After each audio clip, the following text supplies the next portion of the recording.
जल्दबाजी में कोई गलत फैसला नहीं लेना चाहता। तो क्या जिंदगी भर बेऔलाद रहोगे तुम? मम्मी प्लीज मुझे फोर्स ना करें। महरोज की औलाद देखकर भी तुम्हारा दिल नहीं चाहता कि तुम्हारी औलाद हो? छोड़ो कह दिया, क्योंकि मैं इस निकाह को नहीं मानती। इस घर से कोई और नहीं, तुम दोनों बहनें जाओगी, बल्कि तुम जाओ।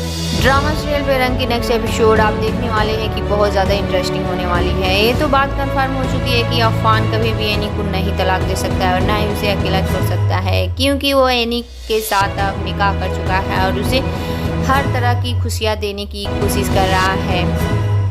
अफान को अपना हक लेना अच्छी तरह से आता है, इसलिए फ़करा बेगम भी उसका कुछ नहीं बिगाड़ सकती, क्योंकि वो फ़करा बेगम की कोई भी फालतू बातों को नहीं मानता है और वह हक की बात को मनवाने में पीछे भी नहीं हटता है और वह एनी का साथ देने में भी पीछे नहीं हटता है, क्योंकि अब तो उससे निकाह कर चुका होता है और उसका साथ और उसकी खुशियाँ देने में भी वो पीछे नहीं है, क्योंकि उसने साफ तौर पे कह दिया है कि मैं एनी को कभी भी किसी भी कीमत पे तलाक नहीं दूंगा। जबकि अब एनी को भी अफान की मोहब्बत की कदर करनी चाहिए। अगर एनी ने अफान से निकाह कर लिया है तो उससे भी दूर भागने नहीं चाहिए, क्योंकि अफान को मोहब्बत में कोई भी मुखलिसपन नहीं नज़र आता है। जबकि व्यूअर्स, अगर आप दूसरी जानिब देखते हैं तो सरयार का भी कोई भरोसा नहीं है कि वो एमल को धोखा दे सकता है, लेकिन वो कह रहा है कि मैं एमल को कभी तुमको धोखा नहीं दे सकता हूँ और उसके साथ ना ही मैं तुम्हारे साथ कोई बेवफाई कर सकता हूँ। यही वजह है कि फ़करा बेगम उसे प्रेशराइज्ड कर रही हैं, कि उसे मनाने की कोशिश कर रही हैं कि वो शहरयार तुम दूसरी शादी कर लो। क्या तुम अपनी ज़िंदगी ऐसे ही बेऔलाद का गुजारना चाहते हो? क्या तुम्हारा दिल नहीं करता? क्या तुम्हारी ख्वाहिश नहीं है कि तुम्हारा भी महरोज की तरह कोई औलाद हो? एमल तुम्हारी बीवी है, वह हमेशा रहेगी और तुम दूसरी शादी कर लो औलाद के लिए। क्या औलाद के लिए तुम दूसरी शादी नहीं कर सकते हो? इसमें कुछ भी गलत नहीं है। लेकिन शहरयार कहता है कि मम्मा, मैं कोई भी फैसला नहीं जल्दबाजी में करना चाहता हूँ, क्योंकि मैं एक इंतज़ार करना चाहता हूँ, क्या पता मुझे कोई औलाद हो जाए।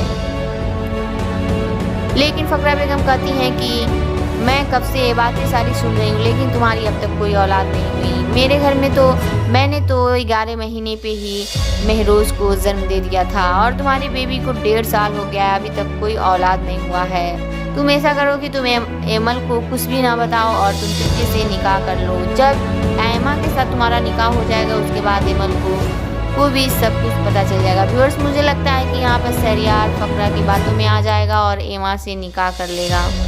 लेकिन मुझे यह बात समझ में नहीं आ रही है कि एमा तो हर किसी से शादी करने के लिए तैयार हो जाती है, कभी महरोज से तो कभी शहरयार से तो कभी अफान से, लेकिन उसे कोई मुंह ही नहीं लगाता है। अफान तो उससे मोहब्बत ही नहीं करता, तो कभी वो शहरयार से मोहब्बत करने लगती है तो कभी अफान से करने लगती है और किसी से शादी करने के लिए तैयार हो जाती है। असल में इन माँ बेटी का मकसद होता है कि सारे घर वालों को और फ़करा बेगम को इस घर से बाहर निकाल